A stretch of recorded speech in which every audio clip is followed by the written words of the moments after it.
সৎ ইচ্ছা এবং সৎ সাহস মানুষকে কত দূর নিয়ে যেতে পারে তার প্রমাণ এই আলিফ মাহমুদ ভাই। সে পায়ে হেঁটে আজকে পবিত্র মক্কাতুল মুকাররমায় পৌঁছে গিয়েছে। সুবহানাল্লাহি ওয়া বিহামদিহি। আসসালামু আলাইকুম ওয়া রাহমাতুল্লাহি ওয়া বারাকাতুহু। মনে আছে কি সে আলিফ মাহমুদের কথা, যে প্রায় 9 মাস আগে সম্ভবত সৌদি আরবের উদ্দেশ্যে পায়ে হেঁটে হজের উদ্দেশ্যে রওনা দিয়েছিল আলিফ মাহমুদ। আজকে আলহামদুলিল্লাহ তার ছবিটা দেখে আমি সত্যি অবাক হয়েছি, বিস্মিত হয়েছি। কিভাবে একটা মানুষ পারে এরকম, যে পায়ে হেঁটে বাংলাদেশ থেকে হাজার হাজার কিলোমিটার পাড়ি দিয়ে পবিত্র মক্কাতুল মুকাররমায় চলে গেছে। আমি নিজে তো আলহামদুলিল্লাহ আল্লাহ আমাকে নিয়ে গেছে আল্লাহর ঘরে, নবীজির রোজা শরীফে গিয়েছি। সেই জায়গার চাইতে সুন্দর জায়গা তো কোথাও নেই। যখন ফ্লাইটে উঠলাম, লম্বা সময় যখন হয়ে গেল, কষ্ট হচ্ছিল যে কিভাবে এই ফ্লাইটে বসে থাকতে থাকতে কেমন যেন একরকম ক্লান্ত হয়ে যাচ্ছিলাম। যখন জেদ্দায় গিয়ে পৌঁছালাম তখন আলহামদুলিল্লাহ হৃদয় যেন একটা প্রশান্তি ফিরে পেলাম। তো সেই জায়গাতে আসলে ইতিপূর্বে শুনেছিলাম আরো 1-2 জন মনে হয় কোনো কোনো দেশ থেকে গিয়েছিল, কিন্তু বাংলাদেশ থেকে আমার মনে হয় এই পর্যন্ত কেউ পায়ে হেঁটে পবিত্র মক্কাতুল মুকাররমায় যেতে পারেনি।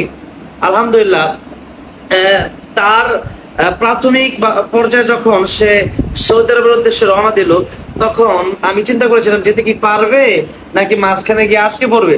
কিন্তু আসলে সৎ ইচ্ছা এবং সৎ সাহস মানুষকে কত দূর নিয়ে যেতে পারে তার প্রমাণ এই আলিফ মাহমুদ ভাই। সে পায়ে হেঁটে আজকে পবিত্র মক্কাতুল মুকাররমায় পৌঁছে গিয়েছে। সুবহানাল্লাহি ওয়া বিহামদিহি।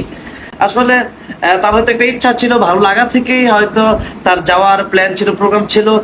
আসলে তার ভিডিওগুলো মাঝে মাঝে আমার সামনে আসলে আমি দেখি, তাকে নিয়ে কখনো ভিডিও আমি বানাইনি।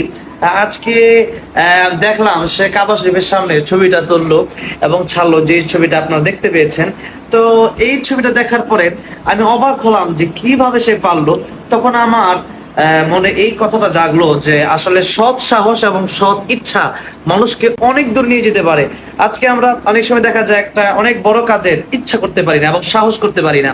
দেখেন আমার জায়গা থেকে যদি আমি বলি, আমি যেই কাজগুলো করতেছি এটার জন্য আমার অনেক বড় একটা ইচ্ছা শক্তি থাকার কিন্তু প্রয়োজন আছে, এবং আমার কিন্তু একটা সাহসের প্রয়োজন আছে যে আমি এই কাজটা করবোই। আমি এইরকম একটা সাহস এবং সৎ ইচ্ছা আমাদের কিন্তু দেখিয়েছেন আলিফ মাহমুদ ভাই। যাই হোক, এই জিনিসটা আমরা তার কাছ থেকে শিখতে পারি, কিন্তু এই জন্য আজকে ভিডিওটা দিচ্ছি। আমার কাছে খুব ভালো লেগেছে, এই জন্যই আল্লাহ পাক জনপ্রিয় আলিফ মাহমুদের হজকে কবুল করেন, তাকে নেক হায়াত দান করেন। এবং আমি মনে করি সে বাংলাদেশের একজন গর্ব। সে পায়ে হেঁটে এত কষ্ট করে সে মক্কাতুল মুকাররমা গিয়ে দেখিয়ে দিয়েছে। আলহামদুলিল্লাহ, সৎ ইচ্ছা এবং সৎ সাহস থাকলে কি করা যায়, এবং আমরাও যেন সৎ ইচ্ছা এবং সৎ সাহস নিয়ে অনেক দূর পর্যন্ত এগিয়ে যেতে পারি, ভালো ভালো কাজগুলো করতে পারি, জান্নাতের রাস্তায় যেন আমরা হাঁটতে পারি। আল্লাহ পাক আমাদেরকে সেই তৌফিক দান করেন, আমিন। আসসালামু আলাইকুম ওয়া রাহমাতুল্লাহি ওয়া বারাকাতুহু।